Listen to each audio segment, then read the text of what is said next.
السلام علیکم رحمۃ اللہ وبرکاتہ۔ حضرت محمد صلی اللہ علیہ وسلم اور شیطان کا واقعہ۔ آج ہم آپ کو اللہ کے پیارے نبی حضرت محمد صلی اللہ علیہ وسلم اور شیطان کی ملاقات کا واقعہ بتانے والے ہیں، جس سے آپ کو معلوم چل جائے گا کہ شیطان ہمیں کس طرح سے برے کام کی طرف لے جاتا ہے۔ اللہ کے نبی اور شیطان کے بیچ کیا باتیں ہوئی تھی، کیا سوالات اور کیا جوابات ہوئے تھے، وہ سب کچھ آج ہم آپ کو بتائیں گے۔ جب اللہ تعالیٰ نے حضرت آدم علیہ السلام کو بنایا، فرشتوں اور شیطان کو اللہ تعالیٰ نے حضرت آدم علیہ السلام کو سجدہ کرنے کا حکم دیا تو سب نے سجدہ کیا، لیکن شیطان نے سجدہ کرنے سے انکار کر دیا۔ اللہ تعالیٰ نے بھی شیطان کو لعنت کے ساتھ جنت سے نکال پھینکا۔ شیطان کو جنت سے نکال جانے کی وجہ ایک انسان ہوا تو اپنے بدلے کی آگ بجھانے کے لیے شیطان نے اللہ کے بندوں کو سیدھے اور نیک راستے سے ہٹانے کا کام شروع کر دیا۔ کئی نبیوں اور رسولوں کے دور میں شیطان ان سے ملاقات کرتا رہا اور ان کی قوم کو تباہ اور برباد کرنے کے لیے الگ الگ چالیں چلتا رہا اور ان کو گمراہی میں ڈالتا رہا، جس کی وجہ سے ان پر دردناک عذاب آئے اور ان کا نام و نشان مٹ جائے۔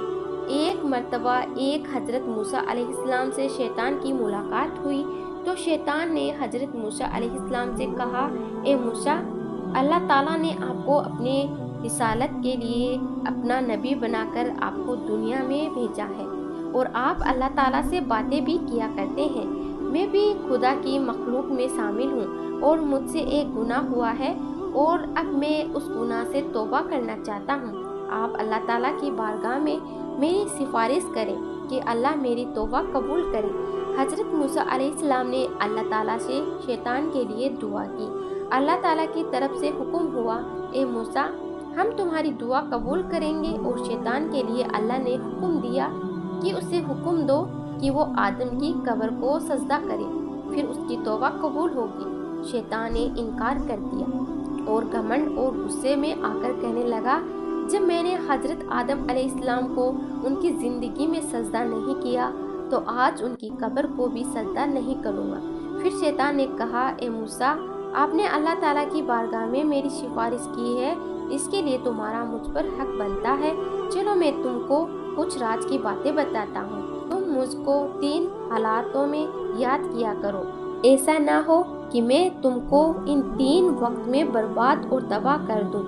ایک تو غصے کے وقت مجھے یاد کیا کرو، کیونکہ میرا فتنہ تمہارے دل میں ہے اور میں تمہارے رنگوں میں، تمہارے پوست میں خون کی طرح دوڑتا ہوں۔ دوسرا، نیک کام کے وقت مجھے یاد کیا کرو، کیونکہ میں انسان کے پاس اس وقت جاتا ہوں جب وہ کوئی نیک عمل کر رہا ہوتا ہے اور کام کرنے سے روکتا ہوں۔ تیسرا، غیر عورت کے پاس بیٹھنے سے بچو، کیونکہ میں اس وقت سب سے زیادہ وسوسے انسان کے دل میں ڈالتا ہوں جب وہ کسی غیر محرم کے ساتھ ہوتا ہے۔ حضرت ابن عباس رضی اللہ تعالیٰ عنہ فرماتے ہیں، حضرت محمد صلی اللہ علیہ وسلم مسجد سے باہر نکلے تو وہ شیطان کھڑا ہوا تھا۔ آپ صلی اللہ علیہ وسلم نے شیطان سے پوچھا، کس چیز نے تجھے مسجد کے قریب لایا ہے؟ شیطان نے کہا، اے اللہ کے نبی، مجھے اللہ تعالیٰ نے آپ کی خدمت میں حاضر ہونے کا حکم دیا ہے۔ آپ صلی اللہ علیہ وسلم نے فرمایا، اللہ تعالیٰ نے تجھے میرے یہاں کیوں بھیجا ہے؟ شیطان نے کہا، تاکہ آپ مجھ سے کچھ سوال پوچھیں۔ حضرت ابن عباس رضی اللہ تعالیٰ عنہ فرماتے ہیں، پہلے آپ صلی اللہ علیہ وسلم نے نماز کے مطابق پوچھا، اے شیطان، میری امت کو نماز جماعت کے ساتھ پڑھنے سے کیوں روکتا ہے؟ شیطان نے عرض کیا، حضور، جس وقت آپ کا کوئی امتی جماعت کے ساتھ نماز پڑھنے کے لیے گھر سے باہر نکلتا ہے تو مجھے ایک بیماری گھیر لیتی ہے۔ جب تک وہ واپس نہیں ہوتا میں اسی بیماری میں پریشان رہتا ہوں۔ پھر آپ صلی اللہ علیہ وسلم نے پوچھا، تو ان کو علم حاصل کرنے اور دعا مانگنے سے کیوں روکتا ہے؟ شیطان نے عرض کیا، جب کوئی شخص اپنے رب سے فریاد کرتا ہے تو میں اس وقت اندھا اور بہرا ہو جاتا ہوں۔ مجھے اس وقت صفا سکون ملتا ہے جب وہ دعا مانگ کر کسی دوسرے کام میں لگ جاتا ہے۔ آپ صلی اللہ علیہ وسلم نے شیطان سے پوچھا، میری امت کو قرآن پڑھنے سے کیوں روکتا ہے؟ شیطان نے عرض کیا، جب وہ قرآن پاک پڑھتے ہیں تو میں آگ میں جلتا رہتا ہوں۔ پھر آپ اللہ کے پیارے نبی حضرت محمد صلی اللہ علیہ وسلم نے فرمایا، تم ان کو نیک کام کرنے سے کیوں روکتے ہو؟ شیطان کہنے لگا، جب کوئی شخص نیک کام کرتا ہے تو میرے سر پر کلہاڑی جیسی کوئی تیز دھار ہتھیار چلتی ہے جو مجھے ایسے کاٹتا ہے جیسے لکڑیوں کو کاٹا جاتا ہے۔ شیطان انسان کا بہت بڑا دشمن ہے۔ ہماری کوئی نیکی اور کوئی خوشی شیطان کو بالکل نہیں پسند ہوتی۔ شیطان جو چاہتا ہے، جیسے اسے حضرت آدم علیہ السلام کی وجہ سے جنت سے نکالا گیا تھا، اسی طرح حضرت آدم علیہ السلام کی اولادوں کو بھی جنت میں جانے کا موقع نہیں ملے اور یہ جہنم میں ڈال دیے جائیں گے، جس طرح شیطان اور اس کی اولاد کو جہنم میں ڈال دیا جائے گا۔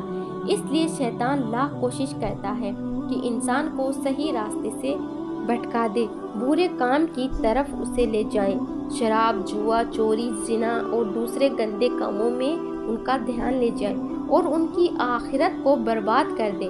اللہ تعالیٰ سے دعا ہے کہ وہ ہمیں شیطان کے مکر و فریب اور اس کے برے چالوں سے بچائے رکھے، آمین۔ تو میرے پیارے بھائی اور بہنوں، امید کرتی ہوں آپ کو یہ ویڈیو ضرور پسند آئی ہوگی۔ اگر ویڈیو پسند آئی ہے تو اسے زیادہ سے زیادہ شیئر کر دیجیے۔